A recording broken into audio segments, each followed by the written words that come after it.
우리는 어제 여호와의 날이 이르기 전에 모여서 여호와를 찾으며 공의와 겸손을 구할 것을 촉구했던 이 스바냐의 말씀에 관해서 함께 은혜를 나누었는데요. 이러한 스바냐의 권면은 오늘 본문에서 열방을 향한 예언으로 이어집니다. 열방이 이제 하나님의 심판을 받게 되는데, 그 이유는 하나님의 백성인 유다를 괴롭힌 것과 아무도 자신을 넘볼 수 없다고 우쭐대던 교만 때문이었습니다. 심판의 핵심은 아무도 살 수 없을 정도로 그 땅이 황폐하게 되는 것인데, 그 땅을 유다 백성들이나 그 땅의 짐승들이 차지하게 될 거라는 것이죠.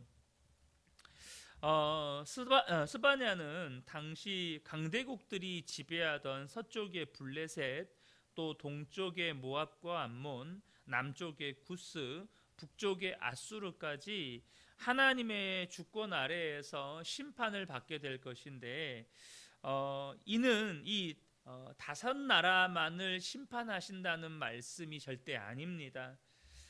이 나라들은 당시 유다의 동서남북을 둘러싼 나라들로서 유다가 접할 수 있는 모든 세계, 그러니까 유다가 이 나라들에게 둘러싸여 있으니까 유다가 접할 수 있는 모든 세계가 이 다섯 나라들이었다는 것이죠. 그 말은 모든 세계, 바로 온 땅을 의미하는 말이기도 합니다. 그러니까 온 땅, 모든 나라, 모든 민족이 다 하나님의 주권 아래에서 심판의 대상이 된다는 것입니다. 하나님의 심판에서 열외가 있을 수 없다는 거예요. 모든 나라와 민족은 다 하나님의 심판의 대상이라는 것입니다. 그런데 오늘 이제 그 내용을 좀 자세하게 살펴보면 우리에게 주시는 중요한 메시지가 있습니다. 먼저 블레셋에 관한 심판을 잠깐 보겠습니다.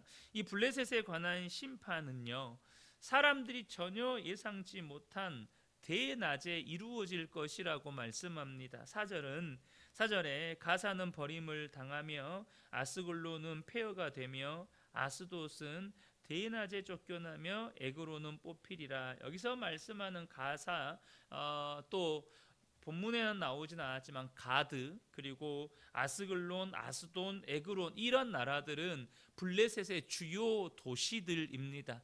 그래서 우리가 다윗과 싸웠던 골리앗이 가드 사람이라고 성경이 소개하잖아요. 다 블레셋의 주요 도시들을 말하는 것인데, 이 모든 도시들이 하나님의 심판의 대상이 되는데 대낮에 쫓겨나고 뽑힌다는 거예요.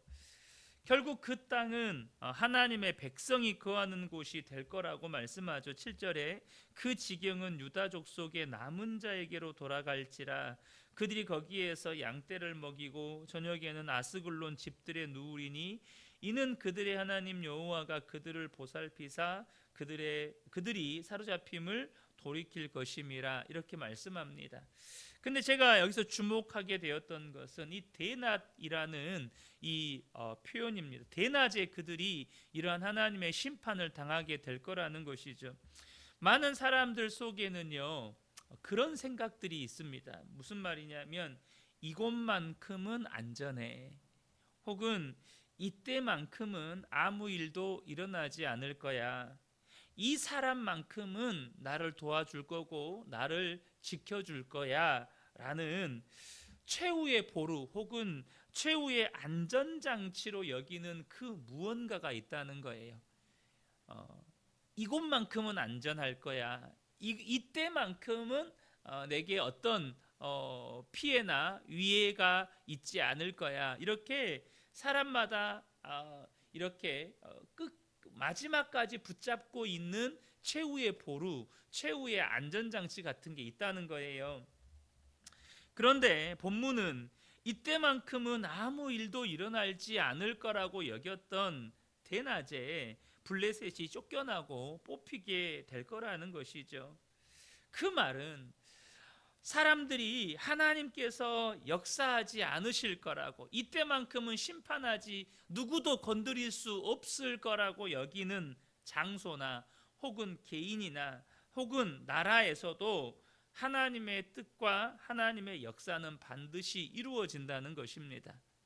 그러니까 이 때만큼은, 이 장소만큼은, 이 나라만큼은, 혹은 이 사람만큼은 하나님도 어쩔 수 없어, 이렇게 여기는 게 있다는 거예요. 그러나 여러분, 어떤 시간대에도, 어떤 장소에도, 어떤 나라와 혹은 어떤 개인에게도 하나님의 뜻과 하나님의 역사는 반드시 이루어진다는 거예요. 저와 여러분이 기억하셔야 합니다. 무엇을 말씀해 주시는 것입니까? 모든 나라, 모든 장소, 모든 시간의 주인은 하나님이십니다. 하나님이 온 세상을 다스리신다는 거예요. 예외가 있을 수 없다는 것입니다. 저 강대한 미국도, 지금 미국이 전 세계와 관세 전쟁을 벌이고 있지 않습니까? 그 미국 앞에 사실 EU도 꼼짝 못합니다. EU도 지금 뭔 말 못해요. 물론 지금 중국과 러시아가 이렇게 큰 소리 치면서 뻥뻥 이렇게 버티고 있기는 하지만, 지금 누구도 미국을 건드릴 수 없을 것만 같아요. 그러나 여러분 기억하셔야 합니다. 미국도 하나님의 주권 아래에 있습니다. 하나님이 다스리신다는 거예요. 그러므로 우리가 취해야 할 합당한 태도는 무엇입니까? 먼저는 권세 가진 자들을 두려워하지 않는 것입니다. 다시 말하면 마땅히 두려워해야 할 분을 두려워하며 사는 것입니다. 마태복음 10장 28절에 몸은 죽여도 영혼은 능히 죽이지 못하는 자들을 두려워하지 말고, 여기서 말하는 몸은 죽여도 영혼은 능히 죽이지 못하는 자들은 누구를 말하는 것입니까? 당시 권력과 권세를 가졌던 바리새인들과 서기관들, 또한 어둠의 권세들을 말씀하시는 것이죠. 오늘날 권세 가진 나라들, 권세 가진 어떤 권력자들, 그들을 두려워하지 말고, 혹은 우리의 삶에 어떤 고난을 가져다 줄 수 있는 어둠의 권세를 두려워하지 말고, 오직 몸과 영혼을 능히 지옥에 멸하실 수 있는 이 곧 하나님을 두려워하라는 것입니다.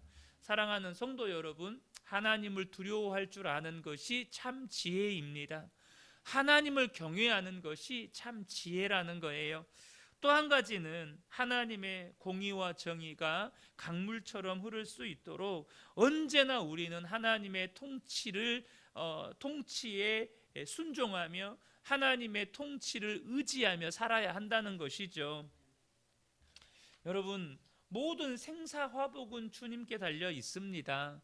그러므로 하나님의 통치를 우리가 온전히 순종하고 의지하며 살아야 된다는 것이죠. 신명기 30장 19절 20절을 보면, 내가 오늘 하늘과 땅을 불러 너희에게 증거를 삼노라.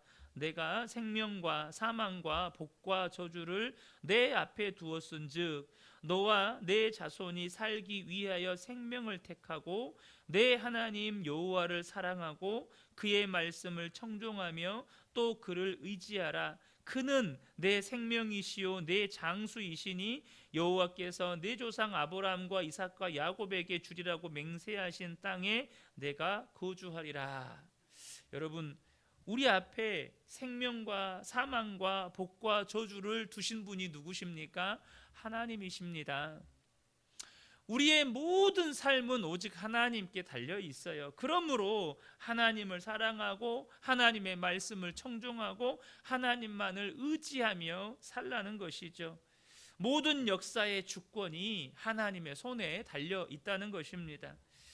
본문에서 열방이 심판을 받는 이유를 반복해서 강조하고 있는데요. 도대체 열방이 심판받는 이유가 무엇입니까? 그것은 그들의 교만 때문이라는 거예요. 8절을 보겠습니다.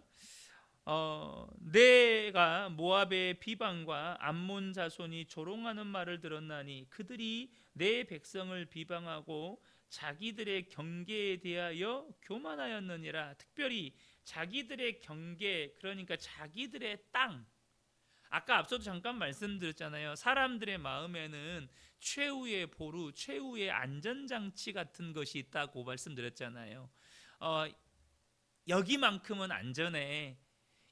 때만큼은 무슨 일도 일어나지 않을 거야. 그래서 예를 들면 제가 어제 새벽이었나요? 해일에 관한 이야기를 잠깐 말씀드리면서 사람들이 어디로 피신합니까? 산 위로 도망갑니다. 여기만큼은 해일이 침범하지 않으니까. 이렇게 최후의 보루 같은, 최후의 안전장치 같은 게 있어요. 지금 모압과 암몬이 어떤 교만을 가지고 있었어요? 자기들의 경계에 대해서. 이 땅, 우리의 나라, 우리 민족만큼은 안전해. 우리 민족, 우리나라는 누구도 건드릴 수 없어. 우리는 이렇게 강해. 이런 교만을 가지고 있었다는 것입니다. 10절에도 보면 그들이 이런 일을 당할 것은, 하나님의 심판을 당하는 것은 그들이 만군의 여호와의 백성을 회방하고 교만하여 졌음이라, 이렇게 말씀하고 있다는 거예요.